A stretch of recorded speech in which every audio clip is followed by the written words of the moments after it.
Last week, Russia hosted the Eastern Economic Forum in a bid to attract investment to the country's Far East. The gathering produced over 175 agreements totaling more than $40 billion in economic deals. But perhaps the most important development involved a sideline meeting in which Russian President Vladimir Putin told Japanese Prime Minister Shinzo Abe that the two nations should conclude a World War II peace treaty by the end of the year without any preconditions. Japan, however, gave a cool reception to the overture, suggesting that the issue is unlikely to move forward given the lingering territorial dispute between Tokyo and Moscow over the Kuril Islands.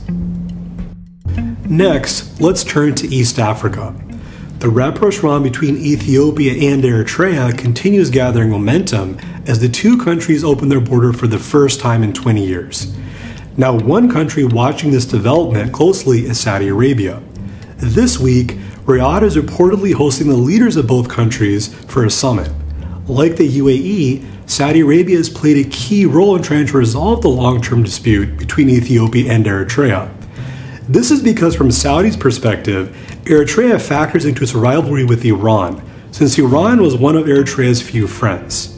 Moving forward, Saudi Arabia hopes that its own growing clout in Eritrea means that Iran's leverage there diminishes. Finally, let's talk about Nepal. Home to Mount Everest, Nepal is a quintessential buffer state squeezed between India and China, but which has traditionally leaned towards New Delhi. Yet Kathmandu's decision to participate in its second annual military drill with Beijing starting September 17th is adding to India's broader concerns about Beijing's expansion into South Asia, especially under its vast Belt and Road Initiative, which spans the Eurasian landmass and includes Nepal as a signatory. Going forward, we'll be watching to see how Nepal maintains a tricky balance between its giant neighbors and how Indian policymakers craft a response to the China challenge.